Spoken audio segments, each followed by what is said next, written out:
Welcome back. You're joining us on a special night here on Fox 23 News at 6:30. Tulsa Police Chief Wendell Franklin is giving his final interview before retiring from the department he spent most of his life in. Let's get back to Sarah and the Chief.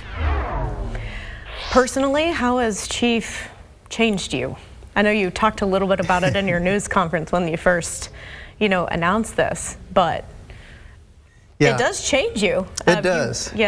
Just expand on that just a little bit. It does, and I'm going to have to deprogram myself a little bit. I'm going to have to decompress, but the job does change you. I've operated for a long time now with a cell phone by my bedside and waking up at 2 o'clock in the morning, getting a text message, and sometimes that elicited a response where I had to get out of bed and go into work, and other times it was making other notifications. So I'm going to have to learn how to that I can live now without a cell phone in my hand or right next to me. And I understand that more than you know. So that's going to be hard to do, but I bet it's freeing at the same time to think about. It is freeing. It is, I don't take back anything that the last 4.5 years that I've learned or have gone through. I think, when you go through situations, tough, grinding, grueling situations, I think that makes us stronger. It makes us better. And you got to take all of that in, and it does form and shape how we live our lives and our outlook on life. And that's what I've done as everything that I've been faced with.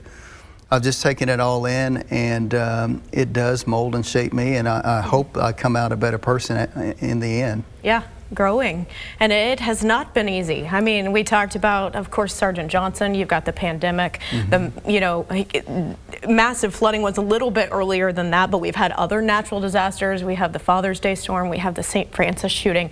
Like the little boy and girl who at the very beginning of your tenure disappeared, and that was not a good outcome. I mean, it has been one thing after another that has happened. Yeah, Miracle and Tony Crook. I think that was probably what started the whole cascade of events. I think it was Memorial Day that occurred, and I remember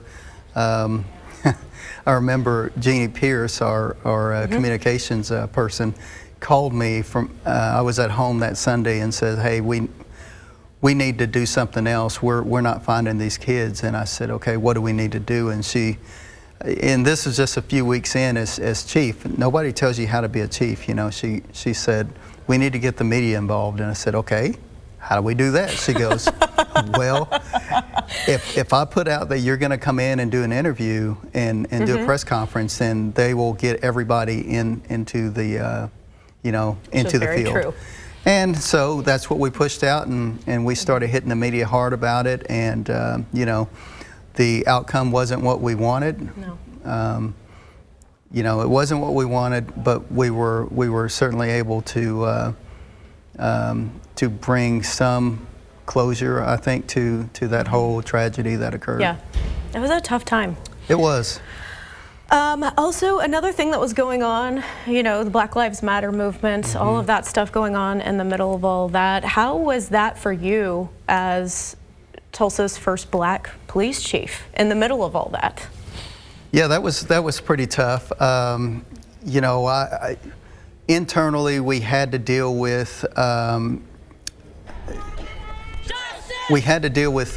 certain dynamics internally. There were some people that were staunchly against what was taking place, and there were others that sympathize and recognize what was happening and why it was happening. And I think, as time went on and everyone was working so many hours, there was some tension within the department that we kind of had to calm down a little bit, and that was very tough to deal with. And more so for me was that I did not want to see Tulsa end up on national news with things happening in our city.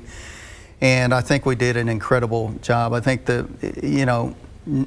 great work of the men and women of the police department, but also just our citizens in general. We have citizens in Tulsa that operate differently than other parts of the country, and you know, we just didn't have the widespread destruction that other cities saw. So I was very proud of that. I hated the fact that we did have to deploy some munitions and things like that to break up crowds, but in the end, what we did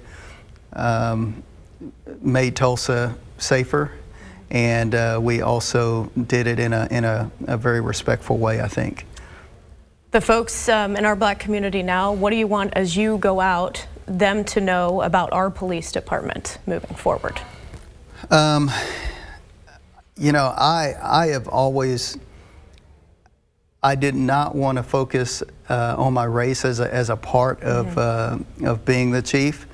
Again, for me, I wanted the job because I deserved a job, and I hope that's why I got the job. And certainly the mayor, when he presented it to me, never talked about my race as being a part of it, and always talked about the job that I've done previously as the factors in why he made that selection. So I think that's very important for me, and I wanted to represent the community. It didn't matter whether it was the Black community or the you know, Hispanic community or whatever. We are all just United States citizens. We are people. We are human beings that are trying to live our lives, and that's how I attacked the job, wanting to be a great representative or a great ambassador for our community and our city.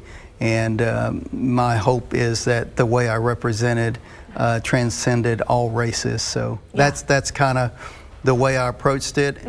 It was very tough, very grueling, and some of my biggest critics were people, you know, from my own community. So that made it tough. We appreciate your service so much. You take about a month off, you say, and then you're going to go work in the private sector. Real quick, just tell us about that a little bit more. Yep, I am. I'm going to take the month of August off, and after Labor Day, I'm going to start at BOK Financial.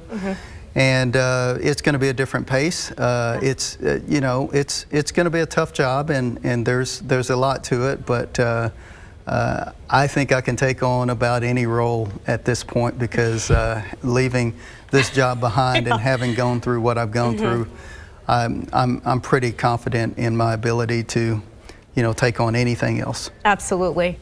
You've gone through a lot. You've done an incredible job. We appreciate you. I know you're going to be missed. Thank you so much. Thanks, Good luck. Sarah. Okay, thank you.